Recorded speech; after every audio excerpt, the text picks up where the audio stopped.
Good afternoon. Welcome to the May 9th meeting of the Rotary Club of Raleigh. I'm Charles Edwards, the president of the club. I welcome everyone here. I guess Richard is not on, so I'm going to wing the invocation unless anybody else would like to do the invocation. Okay, I guess it's me.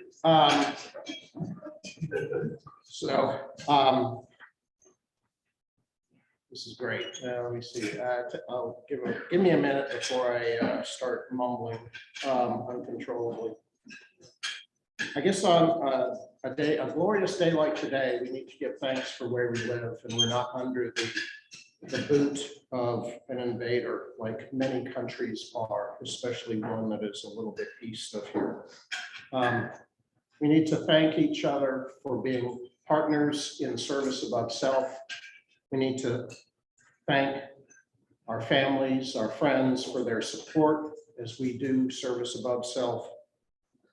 We need to thank those that have prepared the food that we are enjoying that gives us strength so that we can provide to others services and support that they cannot provide to themselves. With that, thank you and amen.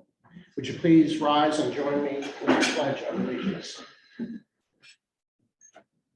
I pledge allegiance to the flag of the United States of America and to the republic for which it stands, one nation, under God, indivisible, with liberty and justice for all. Oh, beautiful, most gracious God, forever age of green, over mountains majesty, above the fruited plains. America, America, God shed His grace on thee, and crown and proud, from sea to shining sea. Long live Rotary. Linda, if you would like to come and introduce our guests.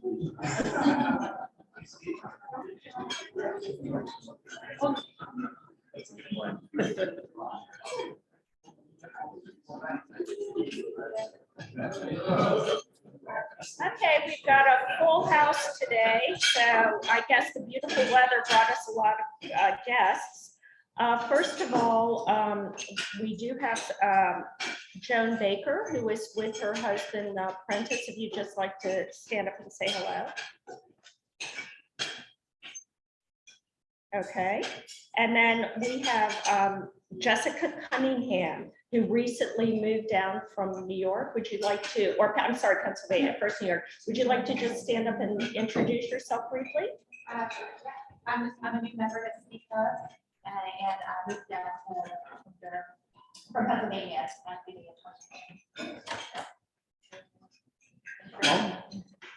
Welcome.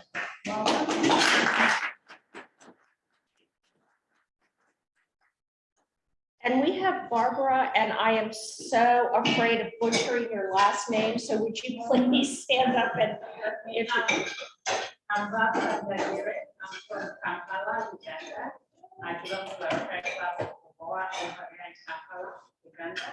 I'm excited to be here and meet new people and take some written platform, hopefully. Thank you. Welcome. Thank you. And then we have Chris Budnick, if you'd like to introduce yourself. I'm Chris Budnick, and I'm the Executive Director of Family Transitions. I guess the Dr. Fadil is on our board. Welcome.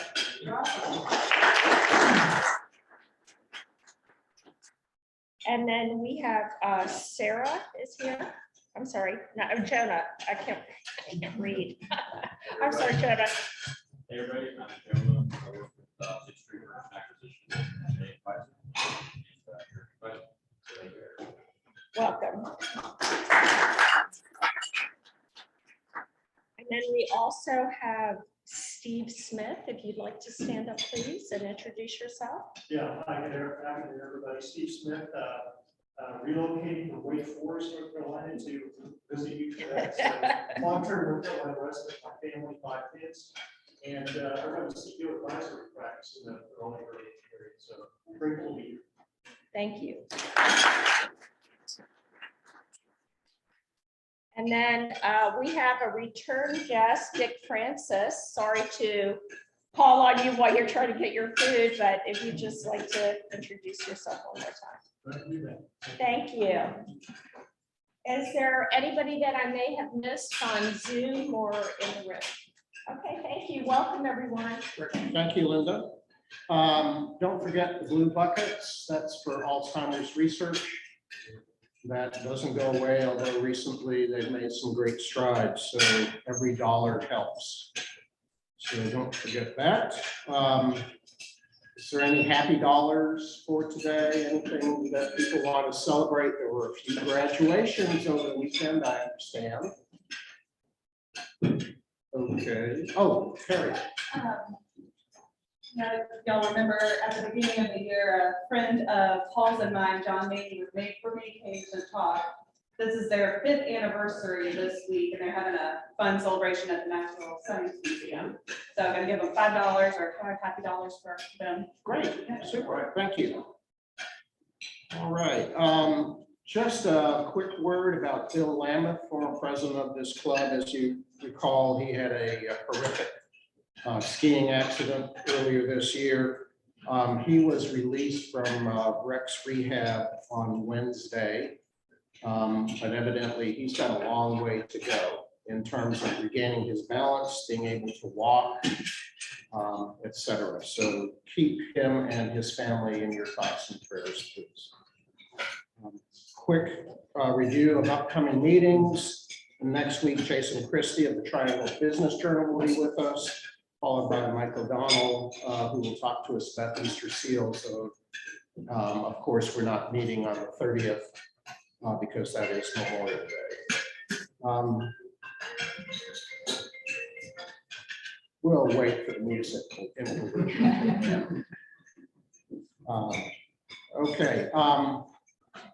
It is my great pleasure to introduce to you all the recipient of this year's Wilson Heyman Volunteer Service Leadership Award. I'm going to read, well, I'll wait for that for a minute. So just a quick review, especially for the new members, of what this award is all about. It's the driving force of Rotary, of course, is service above self, which I mentioned a few times in my invocation. That is the second pillar of Rotary, of the 4 avenues of Rotary. The concept of vocational service in Rotary calls on all Rotarians to encourage and foster 3 key principles: high ethical standards in business and professional life, the recognition of the worthiness of all useful occupations, and thirdly, dignifying each Rotarian's occupation as an opportunity to serve. Annually, the Rotary Club of Raleigh awards its Vocational Service Leadership Award to a worthy community recipient. And you're going to hear a lot about this gentleman who goes well beyond those limits. The purpose of this award is to recognize non-Rotarians in the community and use their vocational talents to serve the community. Nominations can only be made by an active member of this club. In 2021, we renamed the award the Wilson Heyman Vocational Service Leadership Award for our dear friend, past President Wilson. Past award recipients have included Dr. Knox McMillan, Dr. Larry Wheeler, late Gregory Poole, Dr. William Dunlap, Doug McMillan, and last year was Van Ure, who has managed the Angus Barn for many, many years. Again, this year we had many excellent nominees. I was part of the review committee, and it was a challenge, but our recipient rose to the top over and over again as we went through, reduced the number of nominees in the various levels of review. I want to thank all those who submitted names and profiles for consideration. As I said, we had a very difficult task. I also want to thank the review board, my fellow review board members for their commitment and diligence in selecting this year's award recipient. This is important, not just for the club, but also for the community at large. Each recipient receives a Rotary Club of Raleigh crystal plaque, which I'll be awarding with Bob, and is also awarded a Paul Harris Fellow, which is important as Rotarians around the world, but also for us to recognize someone of this caliber. Paul Harris Fellow program, which was established in 1957, is named after one of Rotary's founders, as we all know. It recognizes individuals who contribute or who have made contributions in their name for $1,000 to Rotary International, the foundation. And those contributions go against the fight for eradication of polio, as well as many other worthy enterprises and activities. Right now, a lot of the money that's coming out of the Rotary International Foundation, of course, is going to help the millions of Ukrainians who are without homes and without hope, and who have left their nation. Giving to the International Foundation, as I said, supports families. Other examples are vocational training of teachers who have established early childhood education in South Africa, water filters, toilets, and hygiene training in India and in Africa, a scholarship for medical professionals in Italy to research treatments that minimize mortality rates in premature babies, peace building seminars. As you all know, we are one of only 7 locations in the world that hosts a peace center, that being the one at Chapel Hill and Duke, and treated mosquito nets and medical services that prevent malaria in Mali. There's many other notable figures that our recipient is going to be joining, who are also Paul Harris Fellows, who have been recognized for their work, including President Jimmy Carter, the Russian President Boris Yeltsin, astronaut James Lovell, and the developer of the polio vaccine, Jonas Salk. The 2022 Rotary Club of Raleigh Vocational Service Leadership Award recipient has a very long history, which you're going to hear about, of exemplary service to Raleigh and the broader community. And he truly is emblematic of service above self. His name was submitted by Rotarian Bob Bilbro, and it's my pleasure, my sincere pleasure, to name the award recipient, who is Prentice Baker. Sir, welcome to the club. And I will now ask Bob to come and say a few words. But one thing before you come, if you've ever heard the tagline, if you will, for all of the ads for Baker Roofing, and I've personally had the pleasure of working with Baker Roofing on some properties that I'm aware of. If this statement is not emblematic of Rotary, I don't know what it is. I quote, "We shall do good work at a profit if we can, at a loss if we must, but always good work." That's Rotary in action. Thank you, President Charles. It is my pleasure to propose Prentice Baker and now to present this award to him. What better person to exemplify what Charles just described, that is the purpose of this award, to honor Wilson Hank.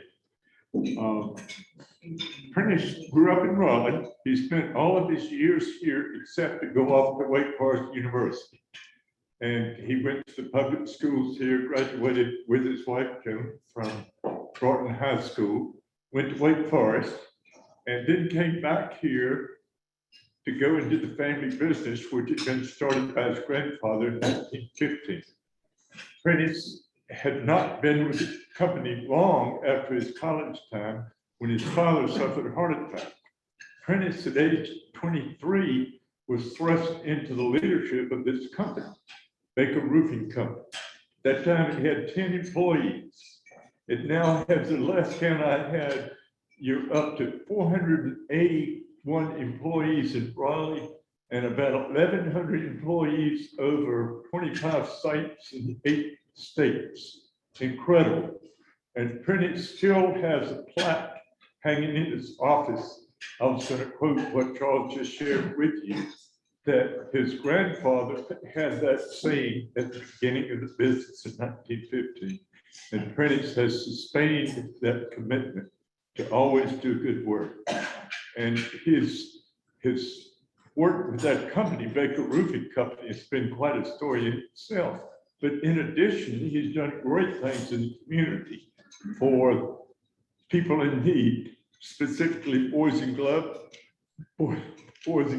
Clubs of Wake County. He's been on their board of directors for over 40 years. He's chaired the capital campaign twice. He's gotten awards nationally for his service to Boys and Girls Clubs.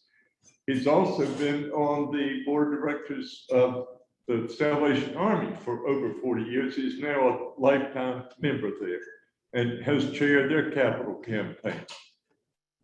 Chris Bundick and I have been involved and appreciated the support from Prentice with Healing Place, now Healing Transitions.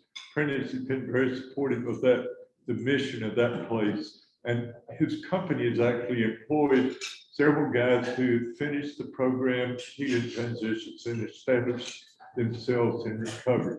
So he's done tremendous things, continues to do tremendous things to serve disadvantaged people in Wake County and Raleigh and the region. And we're delighted that he's here to receive this honor. He's also served, he's had our positions with this industry, both statewide and nationally. He served on the chair of the Alumni Council at Wake Forest University, was on their visitors, board of visitors at one time. I could list several other things, but his service to community is exemplary. He's a wonderful individual, grew up in Raleigh, has continued to make great contributions to this community. So Prentice, glad you're here to receive this honor.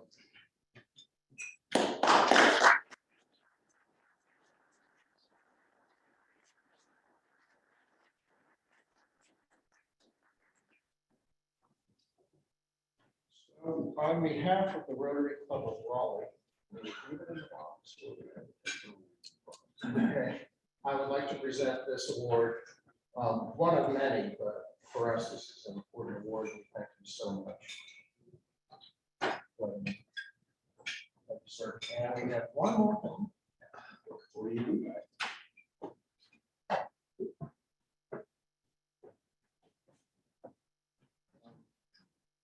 Paul Harris Fellow certificate, and please wear this lapel pin with pride. This is a great honor to bestow on you. Which very happy to do that. Do you want to make any remarks? No, I might ruin this. Need a picture, don't scatter. We need some pictures. Thank you. Thank you very much. Thank you, Jason.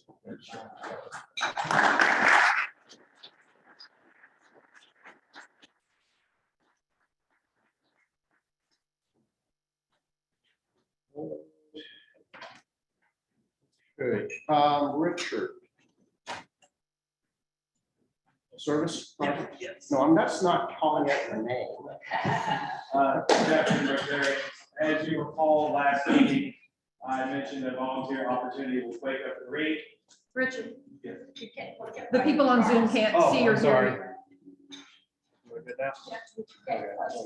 Closer. Got it. Well, good afternoon, Rotarians. Take two. As you recall, last meeting, I talked about a volunteer opportunity to wake up and read. We did some great work collecting books. Now it's the time to distribute these books to children. So across Wake County, there are a number of schools and a number of time slots available where you can go to a school and help these children shop for the books. So help build their own home library. This is a very redeeming, very rewarding volunteer opportunity. It's a light lift. It's about an hour and a half, 2 hours per school. There are a number of schools all across the county. So I encourage you to do this. It could be a family-friendly event as well. It can be during the weekday, on the weekend. It's your choice. The link will be on the website this week. And there'll be it's on an Eventbrite. Sign up and let's continue to show our support for this wonderful organization. Great, thank you. Thank you, Richard. Come on up, Harrison. Hello, fellow Rotarians. Thank you for being here on this beautiful day. To all of our guests, welcome. I hope you feel at home. And what a great honor for you guys to be here today, kind of as we highlight our call to service above self here at Rotary. Thank you guys once again for being here, and everyone on Zoom, hello. All right, so if you guys could do me a favor, pull out your cell phone, because everybody has their cell phone, right? If you can take a second to pull your cell phone out, pull out your calendar, and go ahead and put an invite on yourself for your calendar to go to this. We are having our next service social. It's going to be on the Thursday, May 26th at R&D Brewing. They have their new tap room. It's called 7 Saturdays Tap Rooms right off the Capitol Boulevard. It's a beautiful spot, a lot of room. If you have not been to one of our service socials in a while, please put it on your calendar to come. It'll be from 5:30 to 7 o'clock. It's a great opportunity for Rotarians to come together to provide a service to our community while you grab a nice pint or two and enjoy Rotary service and socialization. So please put it on your calendar. You've got your phone out. It's going to be on the 26th of May from 5:30 to 7. Thank you. Thank you. Just a few reminders about birthdays and anniversaries. Today, we've seen Sinclair has a birthday, then Lewis Rogers is also today. Martin Wharf on the 11th, and Tommy, you're on the 11th. You remembered it? Did the rest of the family remember it, you hope? Have the rest of your family remembered it, you hope? Maybe. Mother's Day's the 9th, I'm the 11th, my son's the 15th, my wife's the 16th. So it's a busy week. Maybe they'll remember me. And then anniversaries, Gary and Kathy Joyner on the 12th, Eduardo and Stacy Rodriguez on the 12th, and Richard and Lisa on the 15th. Congratulations to everybody. Okay, with that, it's my pleasure to introduce Duncan, who will introduce our speaker for today.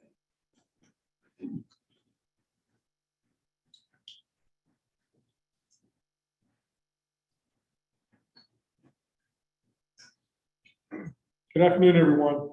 It's my pleasure to introduce Joe Burmester. Joe is the Executive Director of Loaves and Fishes. He's responsible for the overall executive leadership and management, community relations, and collaborative partnerships. Thank you. Really almost everything else that Loaves and Fishes does rolls through Joe's direction at some point. I'm fortunate as well to be vice chair of their board for this year, and just can't be impressed enough with everything I have learned that Joe does and his team for the under-resourced and underserved in Wake County. So he's going to tell you all about that. Joe previously served as executive officer for several technology consulting firms, including KPMG, with his initial experience at Anderson Consulting. He served as an instructor at Bowling Green University. He and his wife of 53 years, fantastic, that's super, have 4 children ranging from 46 to 19.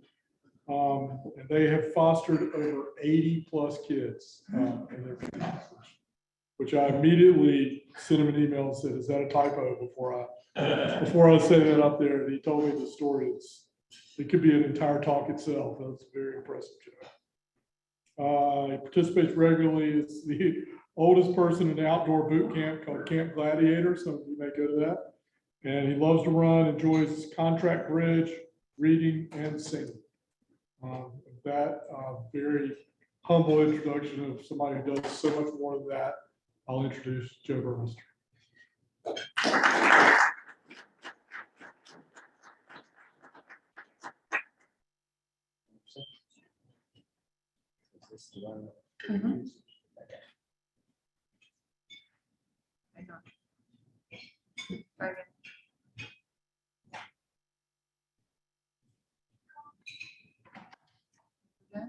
Is it on? I typically have a switch on the side.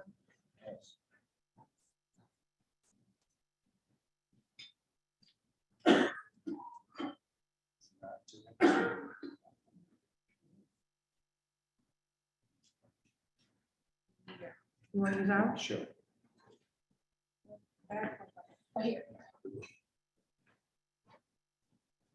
Well, first of all, I have to tell you, thank you for having me join you this lunch. As Duncan was talking about all the kids, I need to remember that when I got married, it was an in vitro wedding, by the way. I'm not really that old. Thank you. When I got married, I told my wife that I didn't want any kids. I'm the oldest of four, had enough of kids.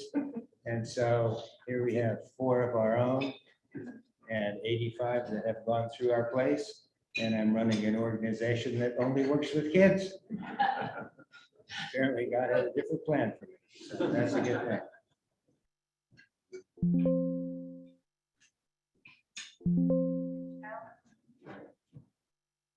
Okay, so Loaves and Fishes. Many of you know of Loaves and Fishes, but we have a very simple mission. You see, we empower under-resourced kindergarten through 12th grade youth for life opportunities. Those opportunities may be very different from one kid to another, but empowering the kids is the whole deal. There are lots of things that distinguish us from other organizations that work with kids, and you'll see some of them as we go through here. That's our vision. I'm not going to read it to you. You're capable of reading it yourself. But as you look at that, let me highlight a couple of words that I think are important to help distinguish Loaves and Fishes from other organizations. All children. Not just the ones that we serve directly, but all kids need to be empowered to achieve their potential. The potential may be different for each kid, and that's fine. But if we can help them achieve their potential, we're successful. Empower the families. We can't do this by ourselves. The kids have families. Some of the families are a little different than you might expect or different from your own. But we have to work very carefully with the families. We never criticize the family. We may help the families understand different ways of doing things. We may have to work with the family in order to work with the kids. And then the last one, we collaborate. So we very carefully collaborate with the schools and the teachers that the kids work with, because they see what's going on academically. We can help with that. We see what's going on with the family, we can help them with that. So we're frequently called to the schools when they're doing an education plan, an IEP or something like that. We will go with the parents or the family or whoever is representing the kids and assist in making sure that the plans reflect the full student's needs. So we started right out here. Halifax Court doesn't exist the way it used to. It used to be a federal housing project. And every one of the kids that was in our program lived in Halifax Court. It was really easy to get the kids together and get their families together. They all knew each other. They all lived with each other. And it started when a couple of women were doing tennis lessons at the tennis courts next to then Peace College. And the kids were hanging around 40 years ago. And it became then a summer program, and it started in the fall. They started helping with academics. They started the kindergarten through second grade. And as the kids moved up, so did Loaves and Fishes. And in fact, one of the young ladies that was in the first grade in that very first class is now my program director. One of the ladies 20 years ago, probably, or maybe 23 years ago, started in kindergarten, went all the way through. She's now one of our classroom facilitators. So we're really blessed to have a couple of people that know the program from the inside out, working with us. They also know what the families go through. That works two ways. That means that we have great empathy for what's going on with the family, but we also know when to call bullshit. And because they did it, they did everything that our families try now. So we can work really well together. We have lots of credibility that way. We call ourselves an out-of-school program, not an after-school program, although a lot of the stuff we do is after school. We do academics. There's really three pieces there. Academic assistance. Typically, when kids get referred to us, they are behind academically. And so we will help them not only with homework, but with some of our kids doing homework's not possible. They are so academically behind that we have to do tutoring and do remedial work. And that's where we have to work very closely with the teachers so that they can help us understand where we need to concentrate our efforts. And we'll then have an individual program with each kid and work with them on the academics. We also work on social and emotional skills.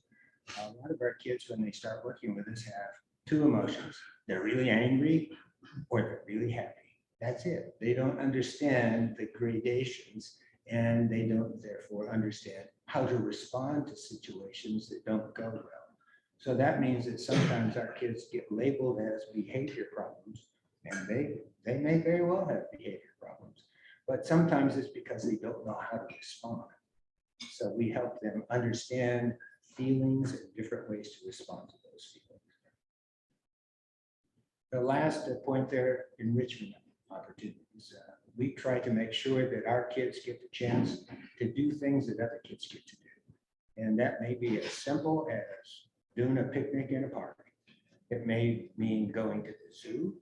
It may, just last week, all of the kids went to Marbles, a wonderful place. If you haven't been to Marbles, you have to go as an adult too, but it's a neat place. Our kids love to get there. And we try to make sure that they get the opportunity to do things like that. We have, in the past, COVID has played havoc with some of the things we do. We have had the kids go to summer camps, a completely unique experience for a lot of our kids, and try to give them opportunities to try different things. So it may be that we'll have a volunteer come in who is a music instrumentalist, and they'll show the kids what they can do with an instrument. And we may find that one or two of our kids say, wow, I'd like to do that. And then we'll try to find a program where we can supplement what we do so they can get those experiences.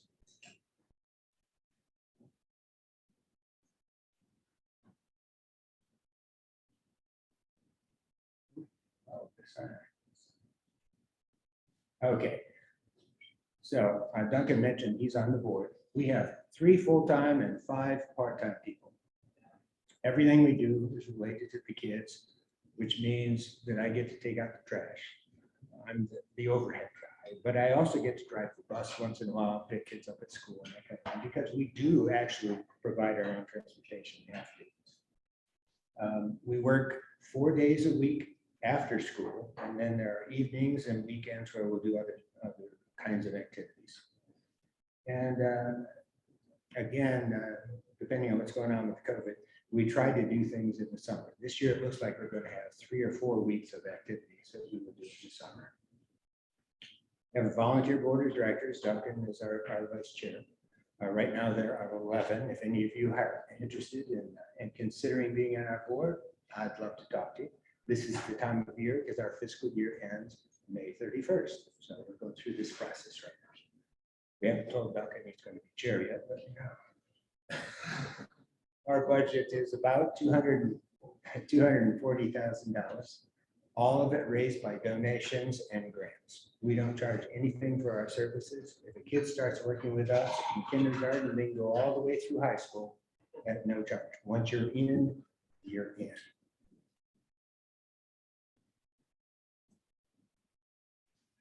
Whoops.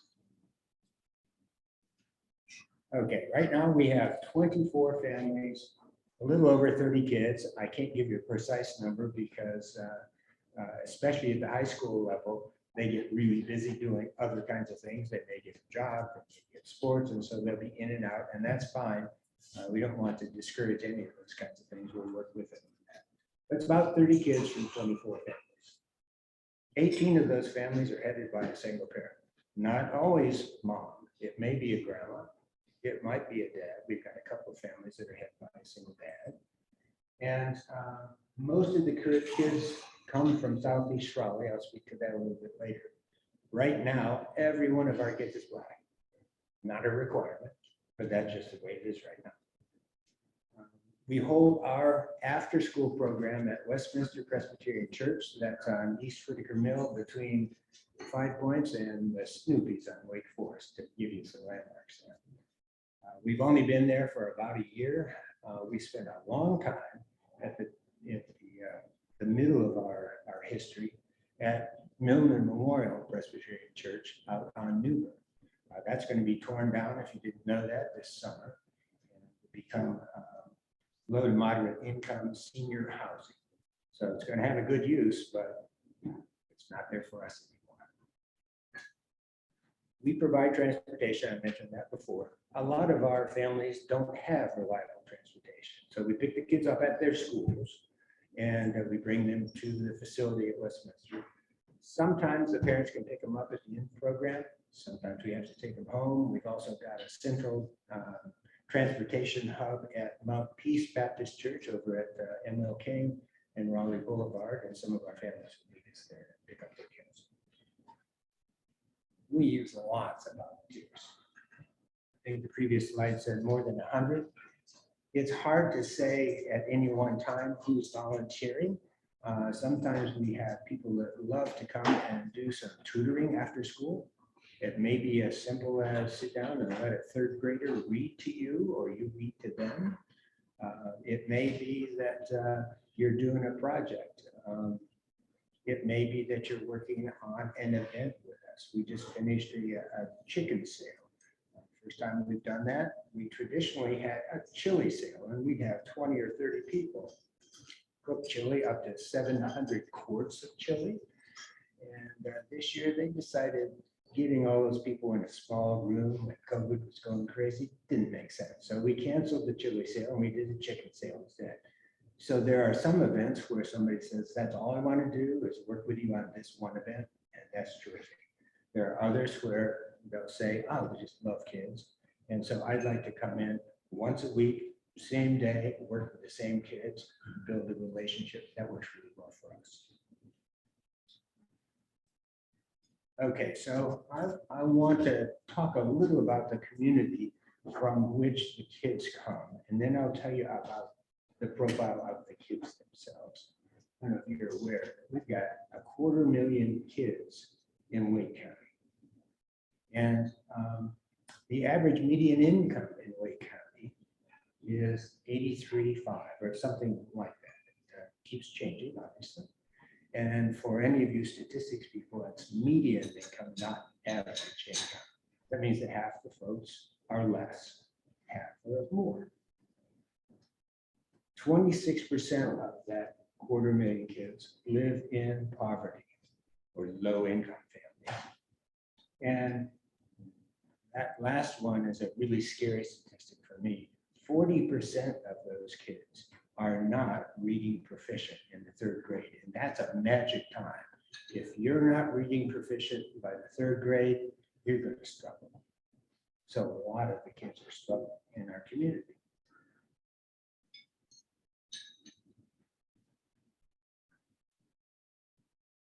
The average, and this is average, not median, the average 1-bedroom apartment in our community costs $1,400 plus a month.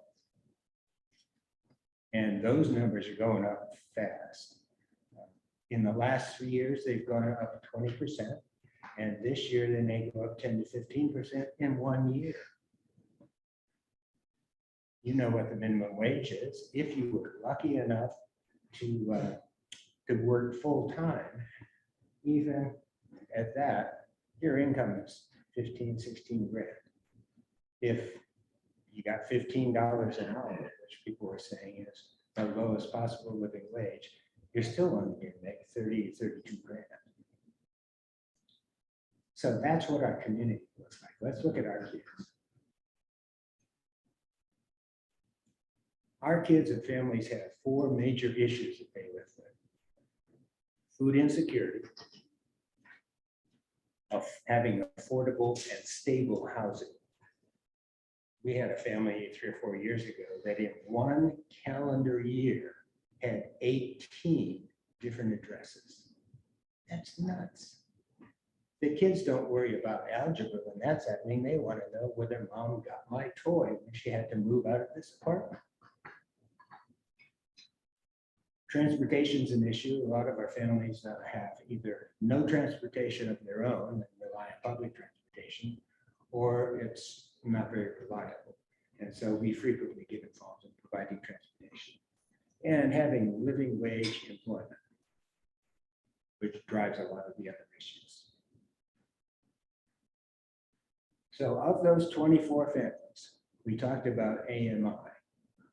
16 of them live 30 to 50% of AMI. The rest are below 30. We have nobody in our program that makes more than 50% of the average median income. Our average family size, remember a lot of these are single parents, is 4.5. So that's, think of it as mom and 3 or 4 kids. That's the typical, but it ranges from a parent and 1 up to a parent and 8. And that's the kind of income that they're living on. Of those 24 families, we are happy that 2 of them are in the process of purchasing a home. One of them is a woman that's been at it for a long time, and she's making progress. The other one got the opportunity to put a lot of sweat equity into a habitat program, and so she's got a nice house that she has contributed to herself. The rest of them are all renting, and that's sometimes very difficult. And then, as you well know, Raleigh's growing nuts, and lots of great things happening economically in terms of new jobs and new companies coming to town. But it also means that we're dealing with gentrification. So when we started, everybody lived at Halifax Court, and then they all lived in Southeast Raleigh. And at this point, they're getting pushed out of Southeast Raleigh. You've seen some of the development if you drive out Newburgh, and it's only going to happen more and more as bus rapid transit and transportation issues improve. Even some of the areas south of there in Southeast Raleigh, boy, the housing prices are going crazy. And people are buying them, flipping them, tearing them down, all that kind of stuff. And what that means for our families is they're getting pushed out. So we now have families that are living in Garner, in Nightdale, and even further. From a perspective of our organization, that means our transportation is crazy. We now have kids that used to go to Joyner, and now they're going to a school in Nightdale. We've got to figure out how to get them, because once they're in the program, as long as we can figure out transportation, we'll stay with the program. It also means it's more difficult for us getting to know their teachers, because there are more and more schools and more teachers that have to get to know us. And if I'm a teacher, what a crazy job that is anyway. And now you throw in, who's this Loaves and Fishes thing? They got 1 kid and now I have to tell them how my kid is doing. We just have to build those relationships so that they trust us and see the value we can bring to them as well. So I mentioned social and emotional learning. And Duncan, if you wouldn't mind, keep an eye on the clock, because otherwise it'll be 3 o'clock. Any of you ever heard of ACEs? Does that mean anything to you? Good, all right. Adverse childhood experiences. What it means is as a kid, something bad happened and it has an impact on you. And there was a study that was done in the late 90s by Kaiser Permanente, and then the CDC got involved. Thousands of people, they did this. And what they discovered was that when bad things happen to you, it has an impact, and not just an emotional impact, but your body responds. And if you're subject to really big time stress, your body does crazy things. Hormones are generated. They even discovered that your physical structure of your brain is different when it undergoes stress. And so we've learned about adverse childhood experiences because a lot of our kids have had them. It's not exclusive to poor kids. It's not exclusive to the Southeast Raleigh community. Everybody has them. Let me give you a few examples because some of you in here have had adverse childhood experiences. So there's really three classifications. One is abuse and neglect. That might mean physical abuse, emotional abuse, sexual abuse. Another one is household dysfunction. It may mean that there is a single parent, a divorce, or somebody died when the child was young, that kind of thing. It might mean that somebody in the family has been incarcerated. It may be that as a child, you saw your mother abused. That has an impact on a kid. And, it could be any of those kinds of things. And they've since gone to further studies and discovered that the same kind of stress happens if there's heavy duty discrimination, if you live in poverty. And so that defines a lot of our kids. But the interesting thing is they did a lot of statistical analysis to say, what does that mean? Not just emotionally, but what does that do to your physical health? So a couple of interesting examples. If you have 3 of those things that happen to you, your dad's in prison, before he was there, he beat your mom, and hunger was a big time issue. So those things, you are 3 times more likely to have issues of cardiac problems, obesity, and all kinds of health issues. And I'm not seeing my notes for the other ones that are obvious here. If you have a count of 6, your life expectancy is 20 years less. That's the environment our kids live in. But what we try to do as an organization, and we refer to ourselves as trauma informed, what we try to do is say the question when something happens with one of our kids and they lash out or they're misbehaving or they're not doing homework, the question is not why did you do that or why did that happen? It's much more what happened to you. And what we try to do then as part of our organization, not only with homework, but with all the other things we do, is help the kids build resilience. Because those things don't have to define the rest of their life. We can't change the fact that they happen, but we can help them overcome those things. So that's a lot of what we try to do, is help the kids build resilience so that they can overcome those bad things and learn so the next generation doesn't have quite so many things to do. So that's a big deal for us.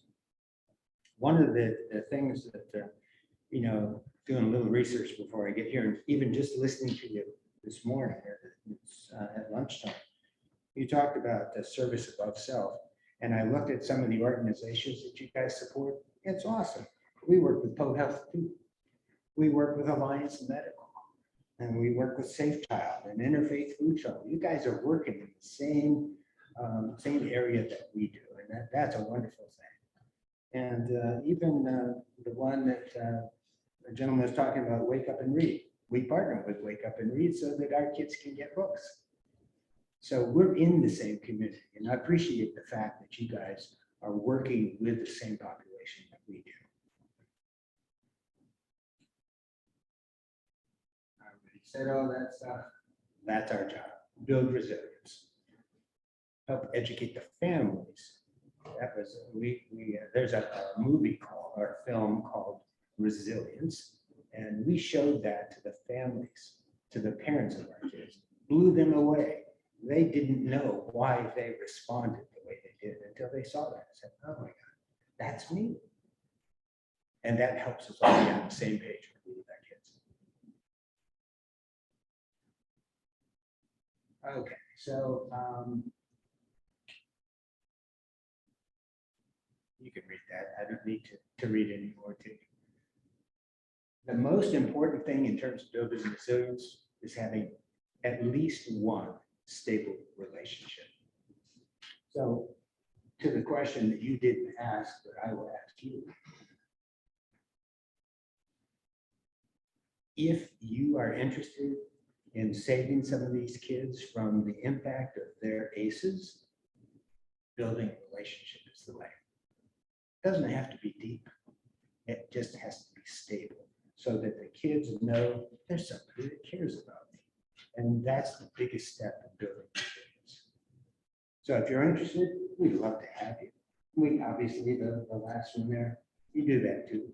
You support people financially, the agencies that are like Loaves and Fishes, and we all appreciate that. But the personal touch, the connection, that's the key. So a couple of pictures there, just let you know we got real kids. We have a lot of fun. You know, I talk about this and sometimes it comes through pretty seriously, but this is a blast too. I've been doing this for 9 years now. If anyone has any particular questions, I would be delighted. We do have our 40th anniversary coming up. We're going to hold it at Dix Park on June the 11th in the lawn area right next to the chapel. I will get some contact information if you're interested in coming. Be delighted to have you. We're going to have a bunch of our alumni. We even have an alumni of our program that lives in California is going to come back to join us for this event. We're going to have a blast, and the weather's going to be perfect. It's going to be just like today. So any questions at all?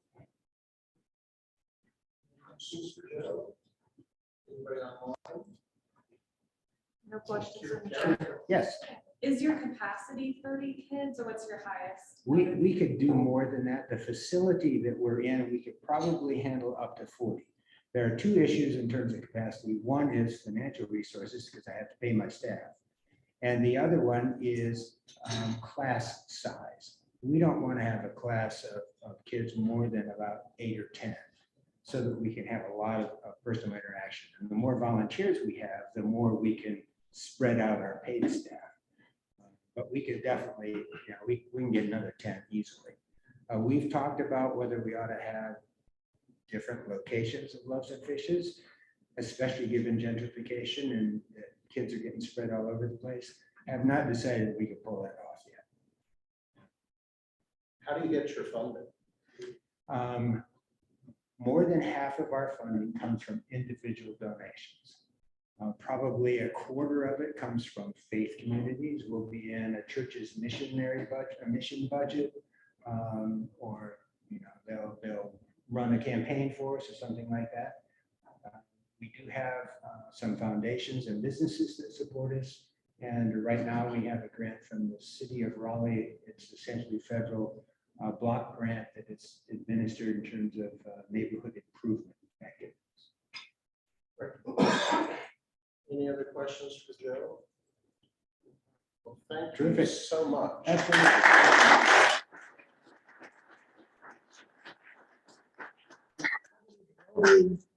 Club of Raleigh mug.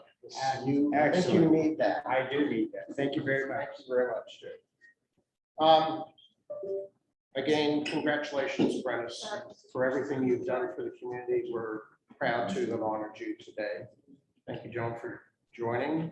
Bob, thank you for bringing to the attention of the Rotary Club of Raleigh. Thank you very much. Duncan, thanks for bringing Joe here today. That was a fascinating insight into what Loaves and Fishes does. I've known a little bit about it, but now I understand a heck of a lot more. Don't forget, Richard's gone, but don't forget to sign up if you're interested in sorting books for the Wake County Public Schools. And then finally, just keep Bill Lambert in your thoughts and prayers. He's got a hard road ahead of him in order to get back to the way he was. And I don't think his wife is ever going to let him go skiing again. She evidently told him, "You are not to go skiing." Guess what? He went skiing. Gee, is that a surprise? So please rise and join us in the four-way test. Number 1 is a truth. Number 2 is fair, all concerned. Number 3, build better friendships. And number 4, thank you for coming. We are adjourned.